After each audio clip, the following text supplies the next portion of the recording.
Hi, I'm Jessica Russo-Scher, and I'm going to take you through the steps I took to create this large-scale painting. I recycled an old canvas and took it from this to this. My painting was done all in oil, but I strongly suggest that you create the background in acrylic paint so it's faster and dries easily, and then you can blend with oil.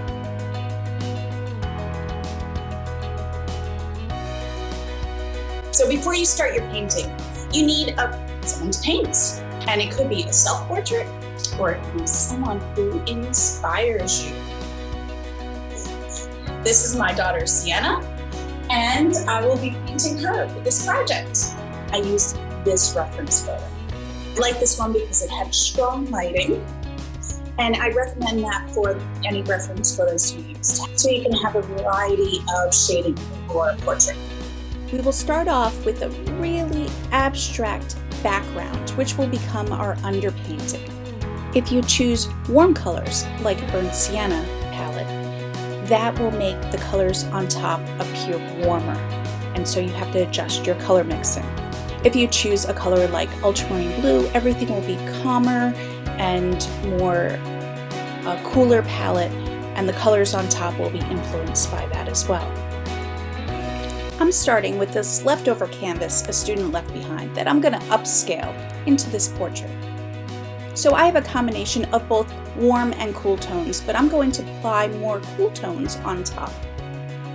So now it's your turn to pick your color palette. I suggest that you choose analogous colors for your background. Keep the background abstract and loose, and consider color formations rather than actually painting objects or finite shapes. Mine does have some landscape allusions to it with ground and sky and clouds. Keep these paint strokes smooth because you're going to be painting your portrait on top of this, and you don't want any chunks in any unwanted places. You have a few options for getting your portrait onto the canvas at this point. You could draw it freehand or use a grid method to enlarge your photograph.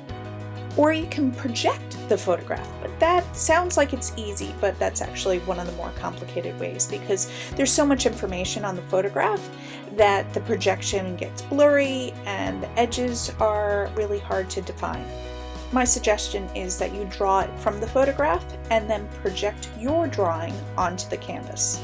For me, I did some freehand drawing of some of the initial profile, and then I just went and painted, but you may not be at that stage yet, and that is completely fine. Next, we're on to mixing colors. Here are a few suggestions for colors to paint your portrait. Now, it can be in oil or acrylic, but you do need a range of values, including a warm red and a cool red. I start with highlights and shadows. I like to think about the value scale, how things are from 0 to 10. And I would like to set up those parameters. What's the lightest light and what's the darkest dark on my canvas? Try to block those things in. And that gives me a scale from how to work with in the portrait.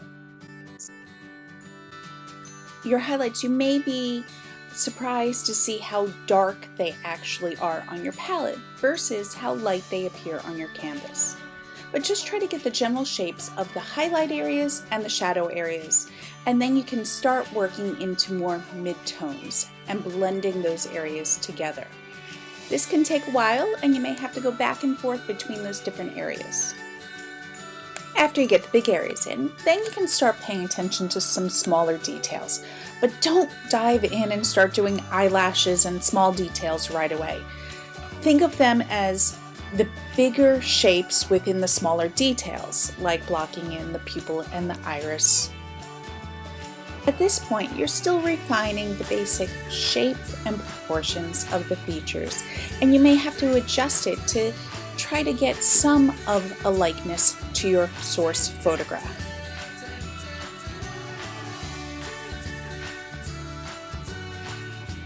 At this point, I'm still working mainly with highlights and shadows and not getting overwhelmed with details. This stage is called blocking in because you're just getting the basic flat color of a particular area without going into much detail.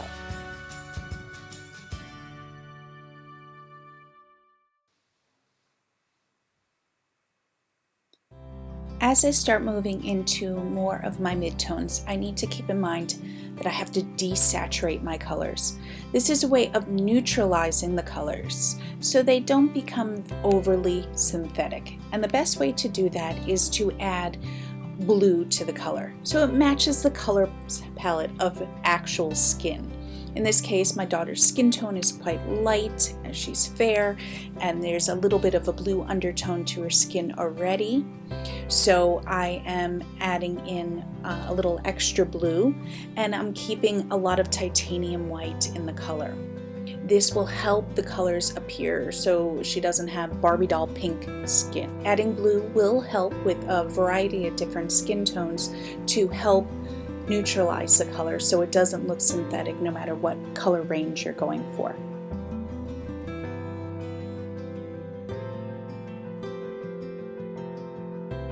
Once everything's blocked in, you're ready to start on transitions. Those mid-tone areas that sort of blend and link the different areas together. So everything becomes more cohesive. And I do that a lot with using a dry brush to blend in some of the wet areas together. This only works if the paint is a certain consistency, and you use a dry, clean brush to kind of spread the paint.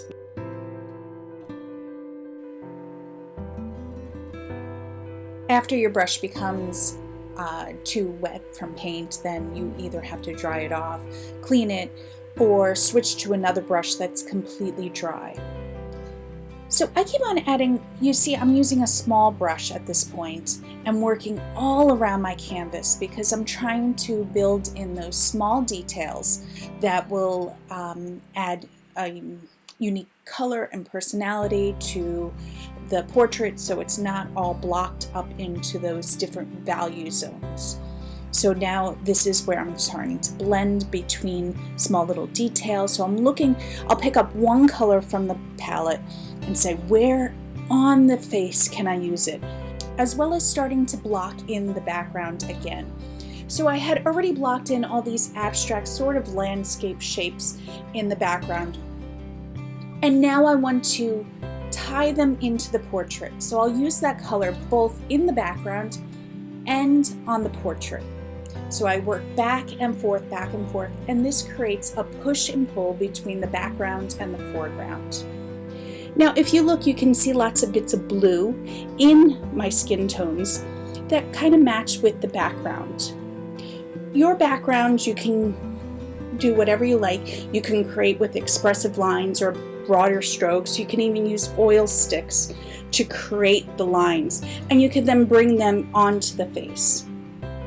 Now, as far as glazing is concerned, glazing is when you add a medium or a binder to your paint that allows the paint to be thinned out without being drippy.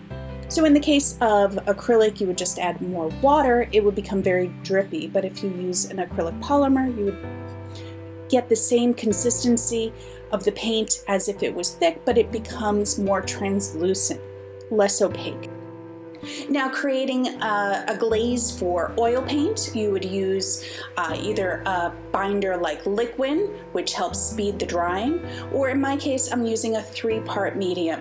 And that 3-part medium is made up of turpentine, Damar varnish, and linseed oil. And I add just a little bit of the color paint that I want in with the medium. It's kind of like putting lip gloss on rather than lipstick, so you could still see through what's underneath. And then I spread that on areas to create transition zones or alter the value zone of certain areas. Glazing is my favorite part of painting. It takes a painting from looking okay to looking really like, how did you do that? You can apply it and then use a soft brush to gently brush it on and smooth it in. This will create very interesting value changes in your painting. I really want the eye to be the part that's the focal point. So I'm spending a little bit more time here, adding more detail, as well as glazing.